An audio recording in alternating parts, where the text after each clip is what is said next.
Hello hi पिला माने welcome back to Tripathi tutorial this is Jagat. तो पिला माने आज हमें कौन करवा ना क्लास 8 रो तमर जो पढुतले साइंस तो तार आज हमें पार्ट नंबर 4 क्लास करवा। ओके पिला माने तो पिला माने क्लास करबा पूर्व चैनल को जे माने नवा आसीछ चैनल को सब्सक्राइब करनाओ से माने जल्दी जल्दी चैनल को सब्सक्राइब कर दियो जहा फल हमें जहां भी अपडेट दबा तार नोटिफिकेशन तन प्रकार जे पहुंच जिवो। ओके पिला माने चलो देरी न करी हमें स्टार्ट करबा। तो पिला माने हमें कोड अटकी थिले ना रोग सहित लढिया पई शरीर रो क्षमता से विषय हमें जानिया माने हम इम्यूनिटी पावर हमें केमिति बढ़ेबा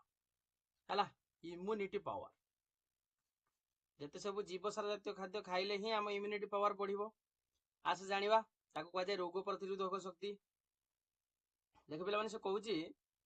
जे रोग सहित लढिबा पई हम शरीर रो प्राकृतिक क्षमता को हम साधारणतः रोग प्रतिरोधक शक्ति बा इम्यूनिटी बोली कहि थाउ। ठीक अछि ताने इम्यूनिटी बा रोग प्रतिरोधक शक्ति हमें कहा कहबा ना रोग सहित लढिबा पई आम शरीर रो प्राकृतिक क्षमता को हला माने आम शरीर भितर जो थिबा शक्तिटा को माने रोग सहित लढिबा पई जो शक्तिटा ताको हमें साधारणतः रोग प्रतिरोधक शक्ति बोली कहि थाउ। ठीक अछि आम शरीर रो रोग प्रतिरोधक शक्ति नामक एक स्वतंत्र व्यवस्था अछि जहा रोग विरुद्ध रे लढिबारे सहाय्य करे। ओके ताने आम शरीर कौन अच्छी ना रोग प्रतिरोधक शक्ति नामक एक स्वतंत्र व्यवस्था अच्छी जेटा कि रोग विरुद्ध रे लढिबारे हमको कौन करे सहाय्य करे हला। तो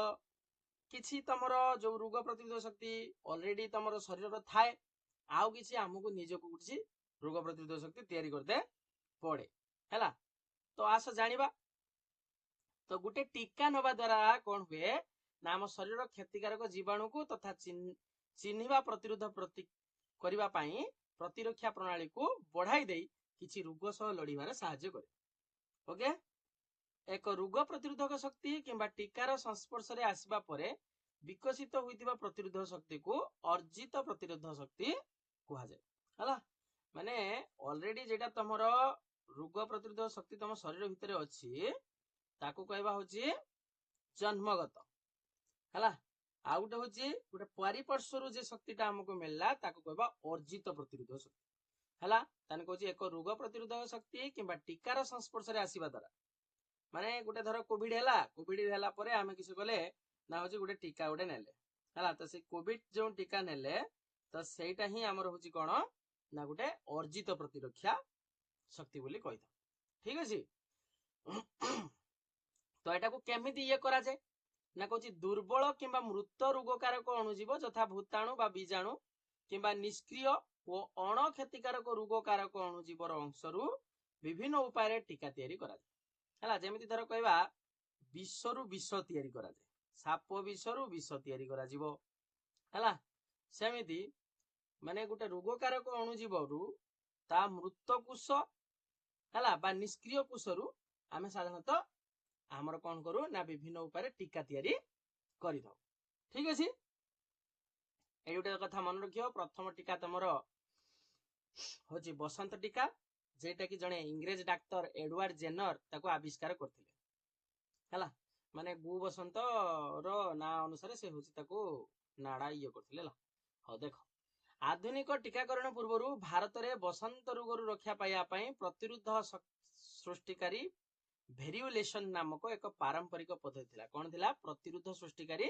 भेरियोलेशन नामक एक पारंपरिक पद्धति थिला। एथिरे चर्म को सामान्य क्षत करी माने फास्ट किस कराबो न तम स्किन को ठीक होची क्षत करिवो हला। स्वल्प संक्रमण सृष्टि करिया पई बसंत जनित घार किछि अंश व्यवहार करावला माने ता धर नै कि आनी कि बसंत रोगर घा आनी नेसी दोले प्रतिरोध शक्ति सृष्टि करावला जा फल रे हला। एडो था नोट करी मन रखियो पिला माने डॉक्टर महाराज किशन भान जने भारतीय डाक्टर और वैज्ञानिक थिले। से हइजा रोगरु रक्षा पाइया पई हला रोटा भाइरस हला कोन रोटा भाइरस टीका विकसित करथिले जहा पिला मानको हइजारु रक्षा करे हला। तो आस जेमति रोग हैला ताको चिकित्सा करिवा केमति चिकित्सा करिवा ना देखो चिकित्सा करिया पई प्रतिजीवक व्यवहार करा जाय हला। कौन व्यवहार करा जाए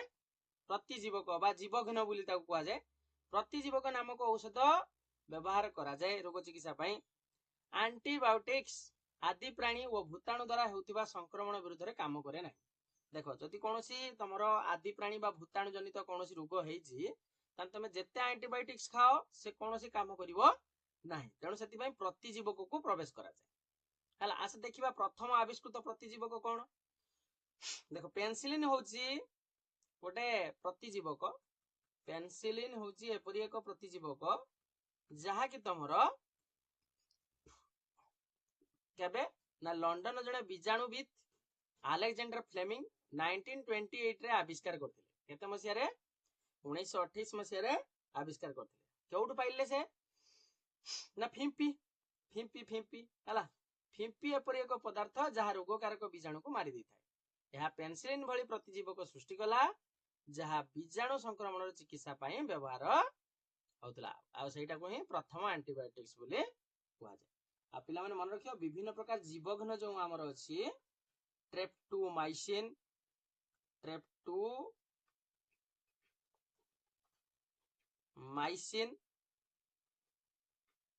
टेट्रासाइक्लिन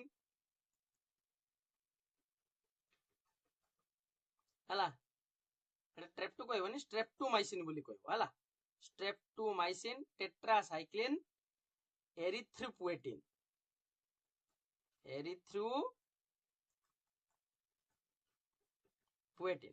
एवडा कहला तमरो विभिन्न प्रकार जीवघन हला जेवडा को कि अत्यंत जरूरी माने मनुष्य शरीर पाए हला एंटीबायोटिक्स खाइले काम करेनी किंतु ए सब जीवघन व्यवहार करिवा द्वारा किस हुए ना होची रोग रु रक्षा मिलता आ मनी प्रथम रोगकारक जो येटा हला मान ता ना होची कोन प्रतिजीवक रो ना होची कोन ना होची तमरो जो फिम्पी रु तयारी हुए ता ना होची पेनिसिलिन हला पेनिसिलिन टा प्रथम तयारी हिला मन रखियो शॉर्ट क्वेश्चन आसी उडा परीक्षा हला ओके पिला माने तो पिला माने ये थिला तमरो थर्ड चैप्टर रो कंप्लीट कोर्स ओके आ तापर नेक्स्ट क्लास में फोर्थ चैप्टर पढिबा तो पिला माने चैनल को टिके जे माने आसुचो चैनल को टिके शेयर करो सब्सक्राइब करो और लाइक करो आ एमती वीडियो देखिया पई हम चैनल रो बेल आइकन को प्रेस करके रखताओ आ पिला माने जे माने नोट्स नवा पई चाहूचो नोट्स बिल्कुल फ्री ऑफ कॉस्ट रे बिल्कुल नोट दिया हो मते व्हाट्सएप करो ई नंबर रे हला व्हाट्सएप करो म तुम बिल्कुल फ्री रे दे देबी 8594920649 एई नंबर रे मते व्हाट्सएप कले म तुमको बिल्कुल फ्री ऑफ कॉस्ट रे म तुमको नोट्स गुडी को प्रोवाइड कर देबी हला आ पिला माने गुटे कंडीशन हला मते देखेबो जे तमे मो चैनल को सब्सक्राइब करिचो स्क्रीनशॉट पठेबो जे होची चैनल को सब्सक्राइब करिचो लाइक करिचो आ तुम सांग मानको सहित शेयर करिचो हला तेबे जाय कि म तुमको नोट्स बिल्कुल फ्री रे दे देबी हला जल्दी जल्दी हम चैनल को ग्रो कराओ वाच आवर टिके बढ़ाओ हला मु तुम पई आहुरी बढ़िया बढ़िया सब नोट्स सब नै आसीबी बिल्कुल फ्री रे सब दिया हो हला अन्य सब YouTube चैनल माने कोन करचोंदी ना तुम पकरो पैसा नोचन किंतु मु तुमको पूरा फ्री रे देबी हला ए तो गुटे कंडीशन आउ तमे मो चैनल ग्रोथ कराओ हला तेबे जाय कि हम फ्री रे सब देबी आ ठीक अछि पिला ओके पिला माने आज पई एति थाउ नेक्स्ट क्लास रे हमें बाकी आ किछि चैप्टर नै के आसीबा ठीक अछि ओके।